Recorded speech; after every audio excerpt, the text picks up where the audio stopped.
They will not want to be a Springbok team that loses a Test series on home soil to the All Blacks. It would just be brutal for South Africa to go 2-0 down. It's the kind of the return of the old guard, the guys who could be trusted to deliver, and it is an enormous game for them now on Saturday.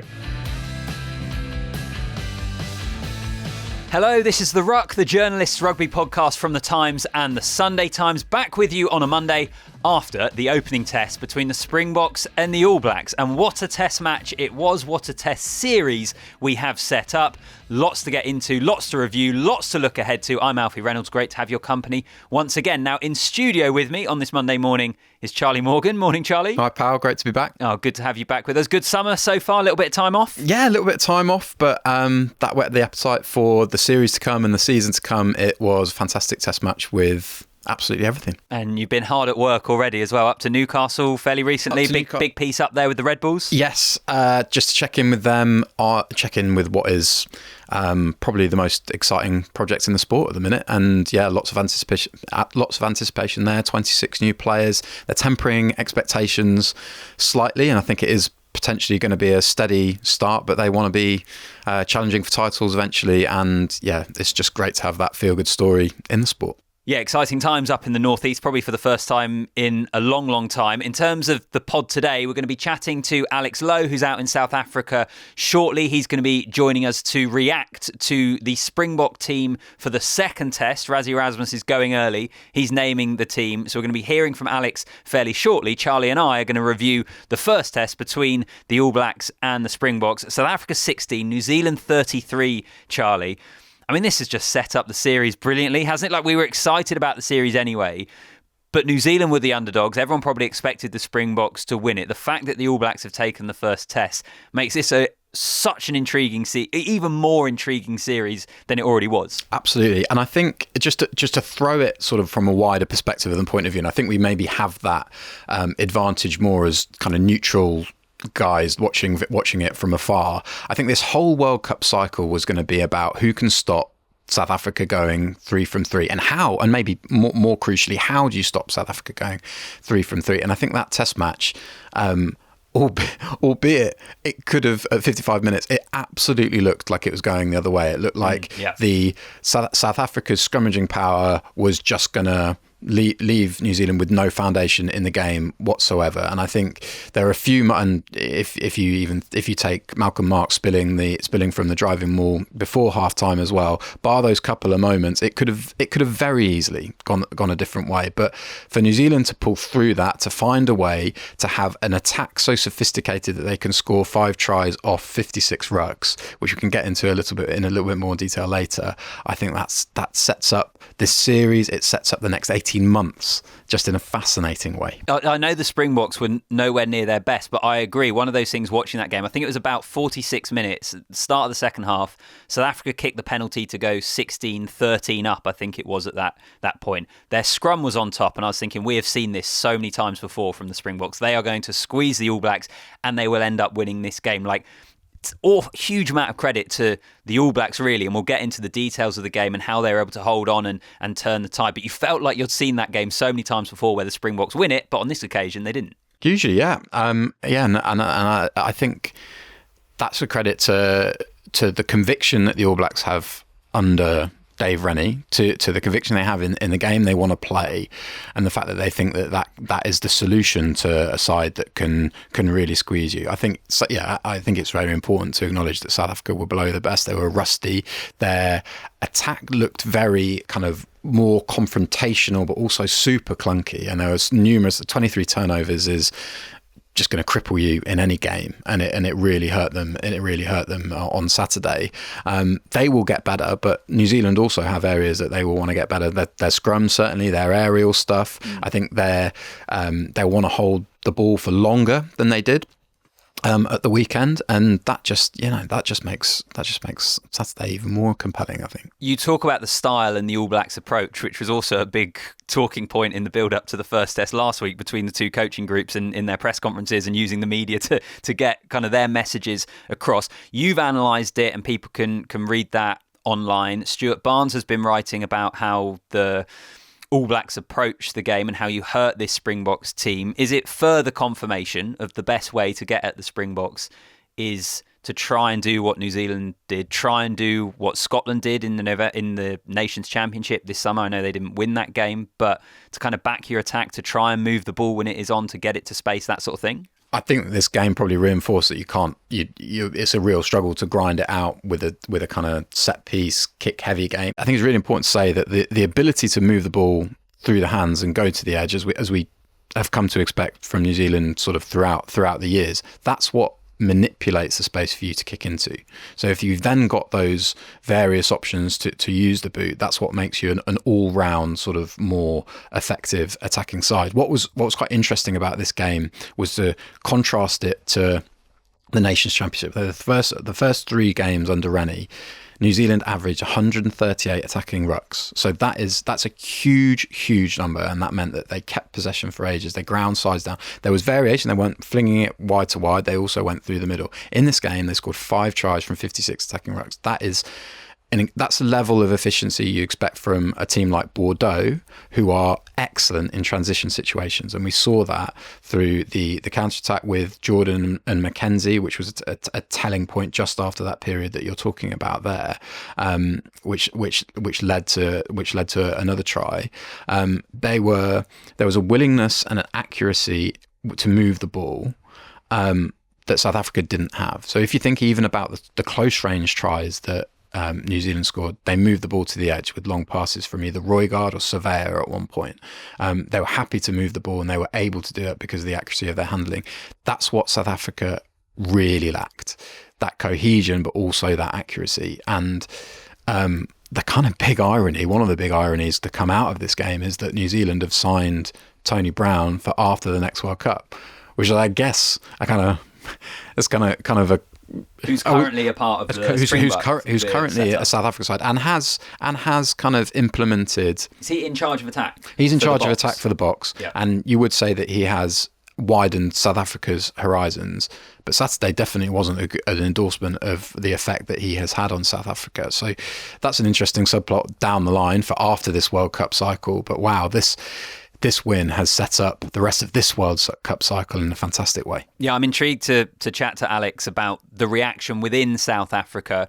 How big a blow do you think this is, Charlie, for the Springboks? I guess in the context of this series, but also in the context of they didn't play well. They had the scrum dominance we expect them to, and they still didn't win the game. Like almost for the confidence of this Springbok team. Good question. I think they have. Erasmus mentioned this afterwards, that they've had setbacks within World Cup cycles before, whether that's losing group games as they have done in both of their successful campaigns, whether it's getting absolutely pumped by Australia at Ellis Park. They bounced back from that superbly well to win, I think, 12 on the bounce before Saturday. I think sometimes defeats like this can just give you a jolt, and yeah, we should stress that with even a modicum more handling accuracy, without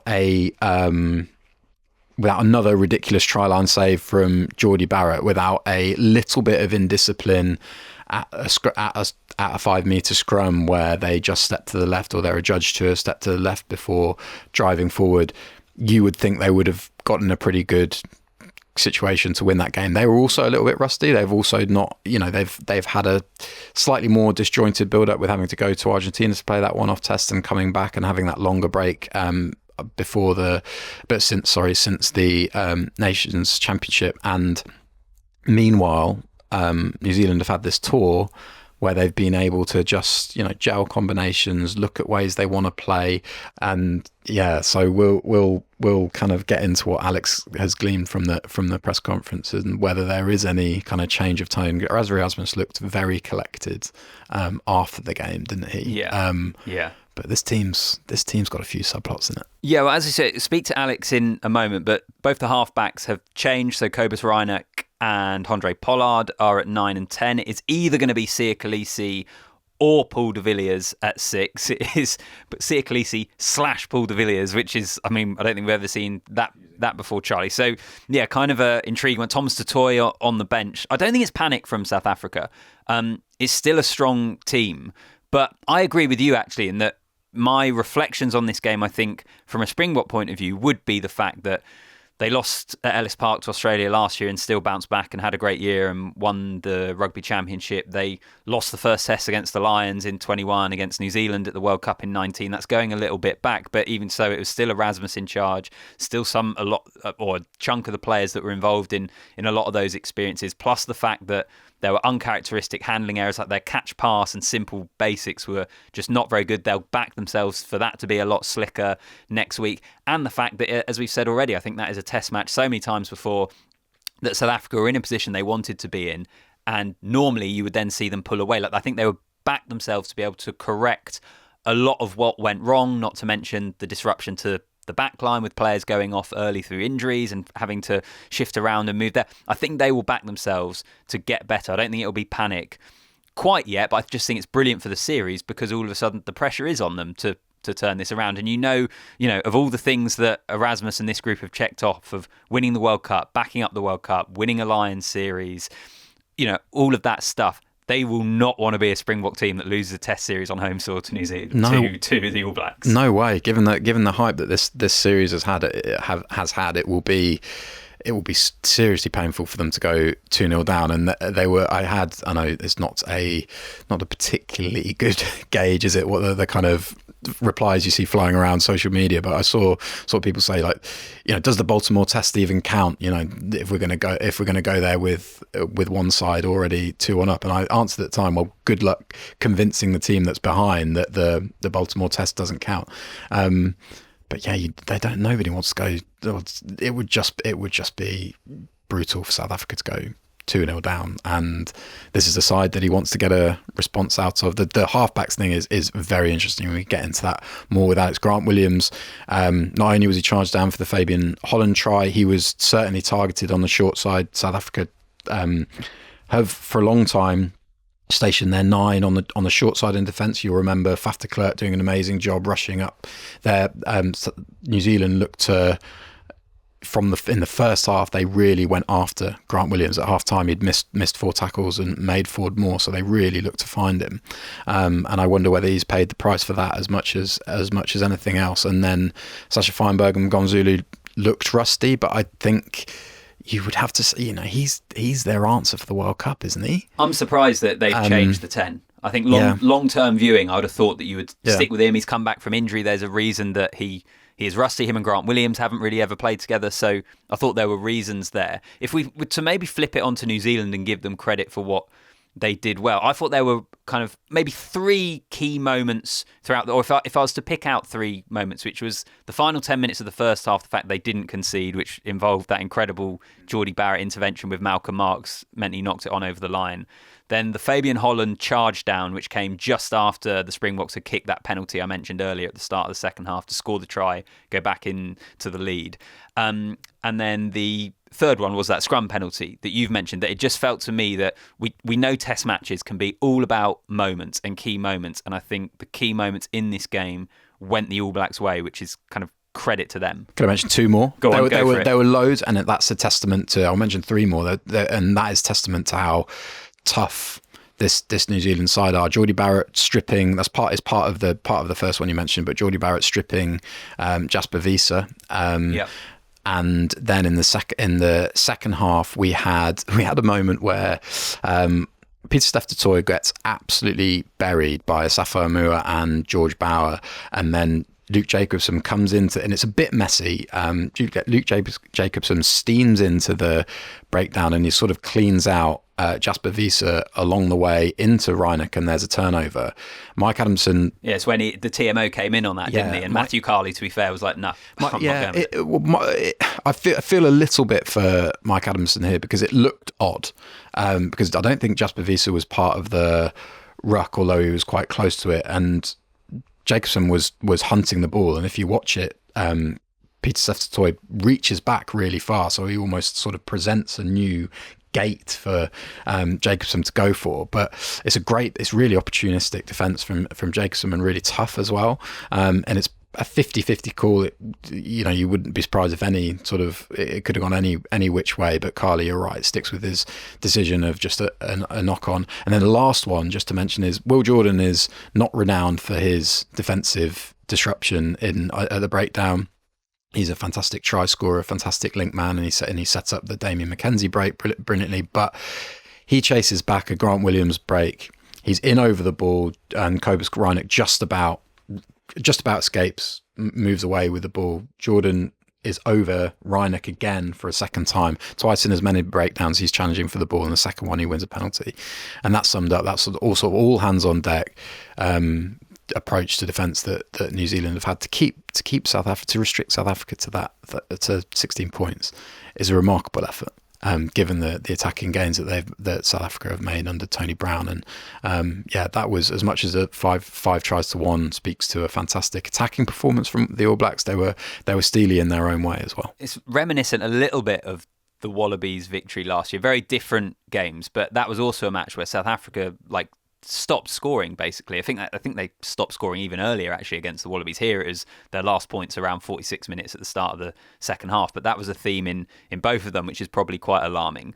How important do you think this is for Dave Rennie, and this New Zealand team? The start of this tenure, it's been really positive so far. This was the huge step up in challenge from what they had at home in the Nations Championship this summer, but significant moment for kind of this group and where they're going and what he's trying to build?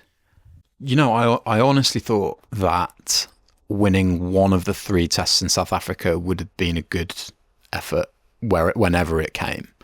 And I think that would have given them, if they'd have won one in South Africa and then gone to Baltimore I honestly thought that, and I still think, that 2-2 in the test series is as much of a statement from the All Blacks and it is for the rest of the world to say this World Cup's going to be fantastic, and the Springboks won't have it their own way, not least because these two might have to meet in the quarterfinal, which is another just not mad be an issue at all, is it, when we get to Australia? No, it's just another mad thing that this draw has built up. So, for them to have won the first one, for Dave Rennie to have improved his record against the Springboks to 4 out of 5 as a head coach, which is just superb given the era in which he's been coaching against them as an international head coach.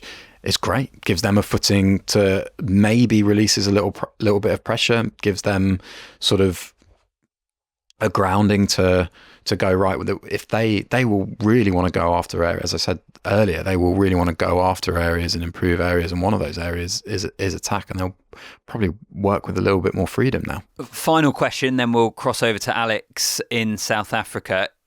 It's just such a reminder of how quickly international rugby changes, isn't it? It was less than a year ago that we were at Twickenham and England were having a famous win over the All Blacks, and you were kind of wondering where on earth New Zealand rugby was and where the All Blacks were going. And fast forward now, different coaching regime on a huge upwards trajectory, but it changes so quick at international rugby. We're often kind of prisoners of the moment or what happened before. I think we were chatting before we started recording, and kind of England's Six Nations this year was quite a good example of that. We were looking at England, amazing end to last year, had only lost one game all year, and that was at the start of the campaign. You think that's going to continue, and then you get the Six Nations that England had this year. And again, with this result, it can change so quickly. I think a lot of teams, probably England included, would take a lot of encouragement from that. Well, England will take, not to make this about England at all, but England's scrummaging performance against South Africa looks, especially before George Martin went off, certainly looks good.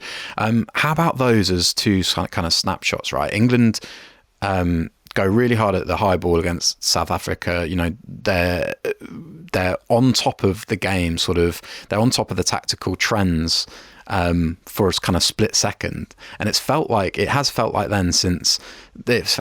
like since then the game has pivoted towards kind of maybe favouring sides that are more willing to go through the phases a little bit more. And Saturday was a little bit different because Matt Carley really allowed the breakdown to breathe. There was a contest there, but the whole Rennie era so far has been geared towards keeping the ball high tempo, having variety about the way you move the ball through the hands and the way you kick. And yeah, test rugby it does change. It can change over the course of this World Cup cycle. Teams can undulate, but also the other thing is that because there are relatively few games for any given test side in a year, say an average of 14. you do take a lot. You draw a lot of conclusions from any given 80 minutes. And I know that's a frustration for coaches because they can tell you that stuff's going on really well sort of behind the scenes. And if it doesn't translate, they what do they say? They feel like they look silly and also don't feel like they're justified in what they're seeing. So, it's, I guess one thing about it that it's good that these guys get to go at each other 4 weeks in a row is that we can draw some proper conclusions when we get to sort of mid-September, can't we? Yeah, makes it exciting. I tell you what, as we've said already, Rassie Erasmus has named his team for the second test. Some really interesting selections to get into. So we'll have a quick break here, and the other side we'll be chatting to Alex in South Africa to react to that Springbok team news. Okay, so joining us from South Africa, Alex Lowe, back on the pod and fresh from a Rassie Erasmus team announcement press conference, Alex, and Charlie and I have teed this up already, but a pretty interesting team at that. Yeah, really interesting team. A lot of it was expected on Saturday night, talking to a lot of the South African journalists. They felt Handrè Pollard would start at fly half, and Rassie confirmed that a lot of his selections were pre-planned. He did think he was going to be in a position of strength going to Cape Town. He wanted to have won the game. A few of them are injury related. Grant Williams has dropped out with an ankle injury, for example. Cheslin Kolbe, who came off at the end of Saturday night, they said he had cramp. Now they're saying it's slightly more than cramp, but haven't totally ruled out the possibility that he might come back in ahead of Ethan Hooker. I would suggest that's unlikely because one of Rassie's kind of main mantras is that the team for Saturday has to train on Monday, which is why he has bracketed Paul de Villiers with Siya Kolisi. If Siya Kolisi comes through Monday's training session in full strength, then he will start and captain the team on Saturday. Rassie said he had a niggle on Sunday. So they've bracketed. Now you might say, I don't know whether you discussed it earlier, but well, if you don't know your team, why do you name the team? That was literally about to be the question I was going to ask you. Why name it on a Monday if there are question marks over Kolisi and Kolbe?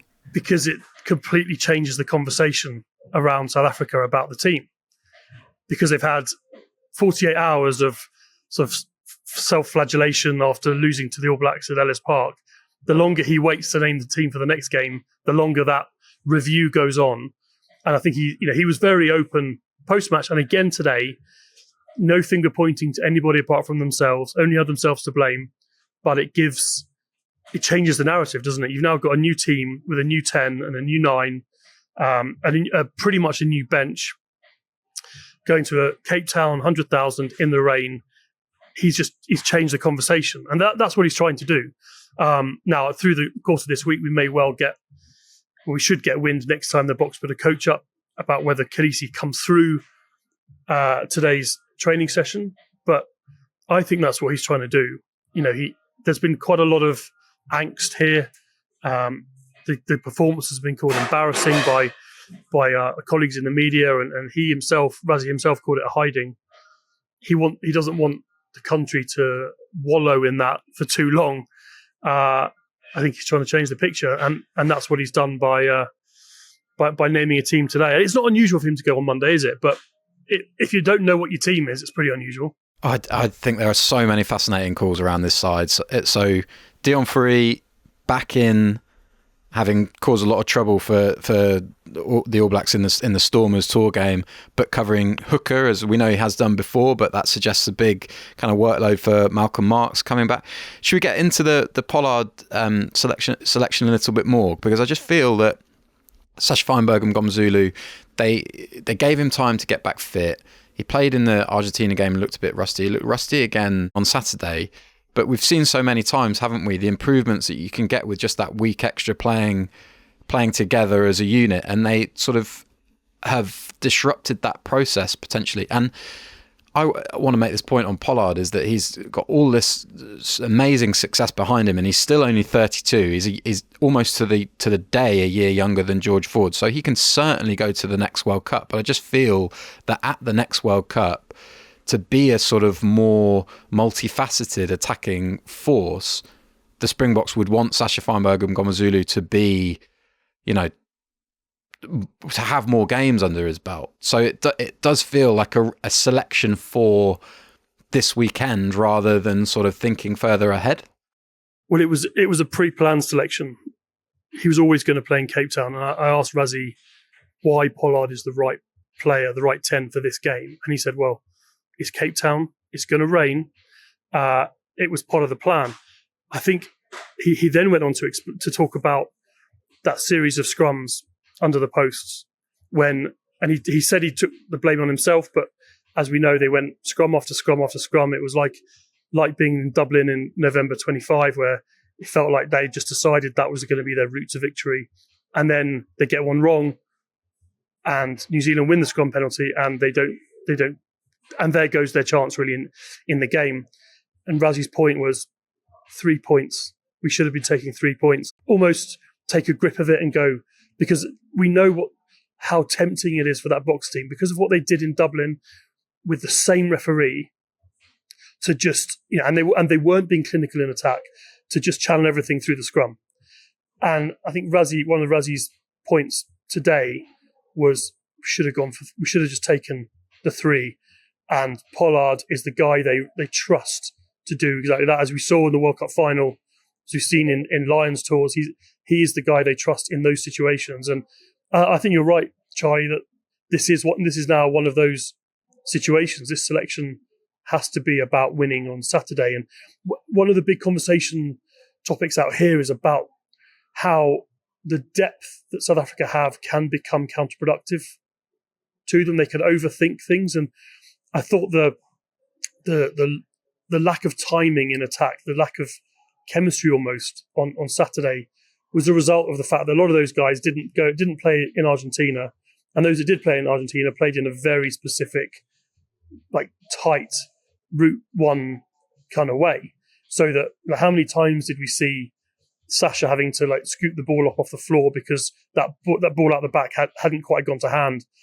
And my feeling on Saturday night when I was invited onto another podcast out here in South Africa, I just said, I was asked what changes I thought he'd make. And I was like, well, I'm sure he'll make changes because it sounds like he's got some plans, but I would be reluctant to make too many at all in the back line, because another week of fine-tuning that timing and those relationships. And then you've got a back line that you know how dangerous that they can be. I think the plan was always to play Pollard, but I think Grant Williams not being fit is also a factor, because Rassie does like his partnerships in 9 and 10 as well. But it's a really interesting call. It's the kind of the return of the old guard, the guys who could be trusted to deliver at a crucial point in the journey of this team, and it is an enormous game for them now on Saturday. Do we think that this selection in any way highlights goal-kicking concerns for the Springboks? I'm going to steal a point that you made here, Charlie, so apologies for that. But in terms of, we saw at the weekend, Alex, Colby was the goal kicker, not Sacha. We know they don't particularly trust Manie Libbok, so he's dropped out entirely. So therefore you need Handrè Pollard. Yes, I get what you're saying. It was almost pre-planned anyway, but does it put a bit of a spotlight on the goal-kicking options that the Boks have available to them? I reckon, yes, I think it does. And Rassie was asked a very gentle question about why they'd gone with Colby over Sacha, and he took it as a criticism. He's like, did Chesley miss any kicks? No, he didn't. He's been our best kicker in training. But he's not available. And despite what they say, I suspect he won't be available. And so I wouldn't be surprised if Sacha over Libbok on the bench is goal kicking related, because we know what Libbok can do to set the Springboks attack going. He's arguably the most informed, creative fly half right now, but he's a suspect goal kicker, as we saw through that World Cup. So I think potentially with Chesley not there, maybe Sacha got the nod on the bench ahead of Libbok for that reason, as a backup kicker. But there's no doubts over Handrè Pollard. I mean, that's why he's there, and there's no doubts that if it is raining in Cape Town, which the long range forecast says it will be, his game management and his ability to take hold of those moments, as I said, is, he's done it on the biggest stages for the Boks before, and that is the kind of stage in which he will thrive. He might not be as electric as Sacha, but I'm not sure that this game is going to call for that from the Boks. I think it's about doubling down. You can see them, particularly if it's raining, doubling down on playing a kick, pressure, territory, physical scrum game again. I didn't come in today or didn't expect before this series at all to draw any comparisons really between where England are at and where South Africa are at. But we have seen at very kind of close hand the friction between the desire to sort of win today and maybe alleviate pressure, and then also simultaneously kind of a fans really desire to think ahead and push younger, more exciting players maybe, and think about even the World Cup. And so to have South Africa here really needing a win when they seem to be progressing quite serenely towards the World Cup is a really interesting friction. And you obviously balance that with the fact that they are very used to winning these effectively knockout games. But how I'm really interested as to how that's manifesting over there, Alex, and is there a heightened tension around everything that's going on? Well, yeah, there is, and it actually started before the first test. I was in the same hotel just in the room behind us where Rassie named the team, and then made a point of saying actually tests 2 and 3 are going to be where the series is decided. Of course, we want to win game 1, but it's 2 and 3, and he harked back to the Lions series in 21 where they dropped the first test and then won the series. But to win this series as a 4-test, they've got to win 3 in a row, and so immediately there's nowhere to go for them now. They excuse me. There's nowhere to go other than they've got to win on Saturday. And so I think they have been playing that game of building depth while winning perfectly. They haven't lost in a year until Saturday. And they played 45 odd players in July, carried on winning, giving caps and test minutes into the next generation, with an idea that, of course, the plan was they then win on Saturday. They make the changes that are positive changes in an environment of victory, and they can keep building through this series, but also through to the World Cup. But the practicality is, although the Pollard change, which I think is probably symbolic, maybe Dion Fury a bit, the Pollard section is symbolic. Although that was planned, they didn't have to follow through with that plan. But to me, it absolutely represents the pressure. And you talk to the media out here, and they know that if you drop the game, Brendan Nell, our friend of the pod and friend of the Times, his view was if they lose in Cape Town, they've lost the series. It doesn't matter that they could come back and draw it 2-2. There are 3 tests in South Africa, and they will have lost the series. They'd have lost the chance to win it, and they would have lost the tests in South Africa. That's the kind of pressure that Rassie and the Boks are now under. It's fascinating, isn't it?